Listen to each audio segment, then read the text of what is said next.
Saya Jatan Ahmad Andeksa, BP 1811000170 akan mempresentasikan tugas ke-14 dari mata kuliah database terdistribusi, yaitu soalnya alternatif pengantaran data, kemudian data warehousing, dan kemudian dari World Wide Web. Baiklah, langsung saja. Yang pertama yaitu alternatif pengantaran data.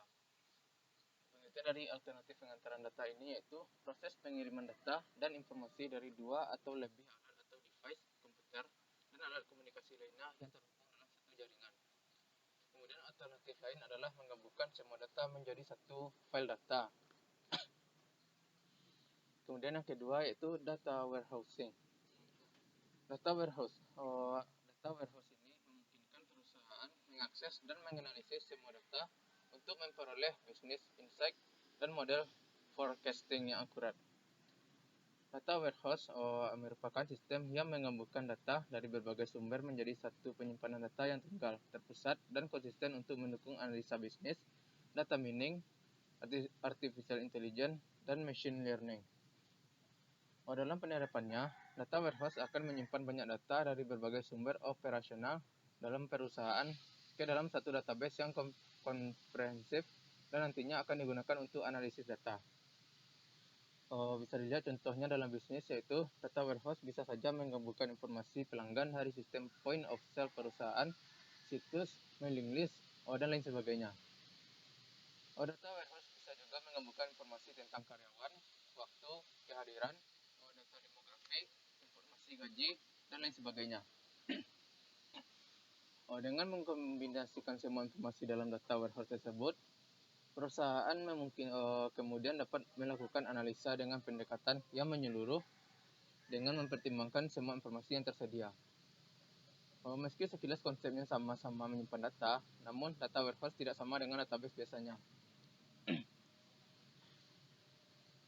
Di sini ada 3 jenis utama dalam data warehouse, yaitu yang pertama, enterprise data warehouse atau basis data pusat untuk dukungan keputusan di dalam seluruh perusahaan.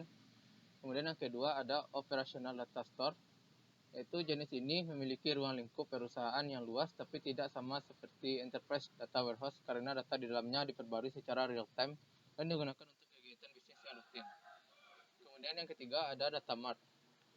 Ini adalah bagian dari data warehouse yang dirancang khusus untuk lini bisnis tertentu seperti sales atau finance.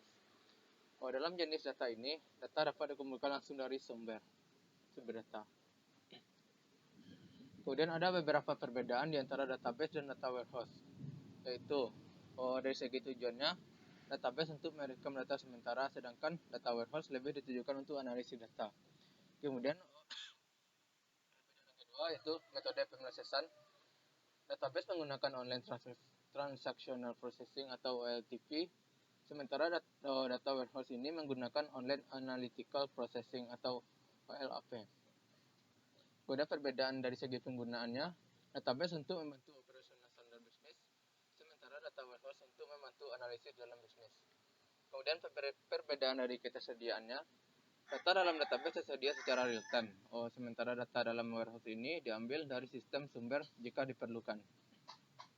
Kemudian perbedaan dari orientasinya, database berorientasi pada aplikasi, sementara data warehouse berorientasi pada subjek.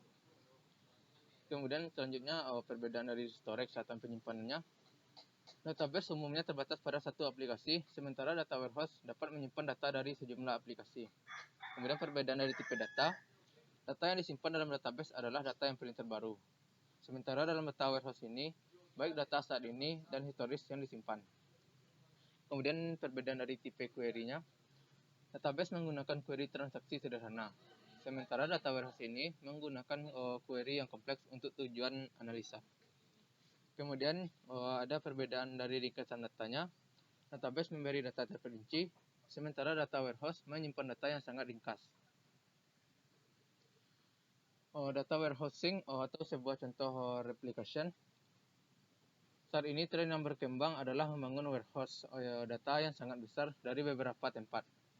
Hal ini memungkinkan untuk query pendukung keputusan yang kompleks dari data pada keseluruhan organisasi. Warehouse dapat dipandang sebagai instance dari asynchronous replication. Data sumber biasanya semuanya dikontrol dengan DBMS yang abadi. Kemudian penekanannya pada cleaning data dan menghapus kesalahan pada pembuatan replikasi. Prosedur capture dan aplikasi apply baik untuk lingkungan ini. Bisa dilihat komponen data warehouse, gambarnya seperti gambar ini. Kemudian selanjutnya ada World Wide Web. World Wide Web atau bisa disingkat dari WWW. Secara umum, pengertian World Wide Web atau WWW ini adalah kumpulan sumber daya internet seperti FTP, Telnet, Usenet, teks hyperlink, file audio dan video dari situs jarak jauh yang dapat diakses dan dicari oleh browser berdasarkan standar HTTP dan TCP atau IP. Disebut juga web. Itu dibuat pada tahun 1989 oleh fisikawan Inggris yang bernama Tim Berners-Lee saat bekerja di Laboratorium Fisika Partikel Eropa. Dimanapun kita berada, kita dapat mengakses konten atau situs-situs web melalui internet dengan menggunakan perangkat seperti komputer, laptop, ponsel, smartphone, dan lain-lain sebagainya. World Wide Web atau WWW ini bersama dengan internet memungkinkan pengambilan data, pengambilan dan tampilan teks dan media ke perangkat yang kita gunakan. Web ini pada awalnya adalah kumpulan situs berbasis teks yang dihosting oleh organisasi yang secara teknis cukup berbakat untuk membuat server web dan mempelajari HTML. Dan ini terus berkembang sejak desain aslinya dan sekarang termasuk media interaktif atau sosial dan konten yang dibuat untuk pengguna yang membutuhkan sedikit atau tidak ada keterampilan teknis. Jadi secara keseluruhan pengertian WWW ini secara singkat yaitu WWW itu layaknya buku elektronik besar yang halamannya disimpan di beberapa server di seluruh dunia. Halaman web diberi alamat online yang disebut Uniform Resource Locator atau URL.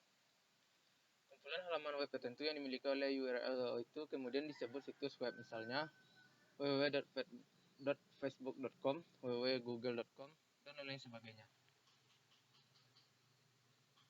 Demikianlah presentasi dari saya. Apabila ada kesalahan saya mohon maaf. Saya akhiri. Assalamualaikum warahmatullahi wabarakatuh.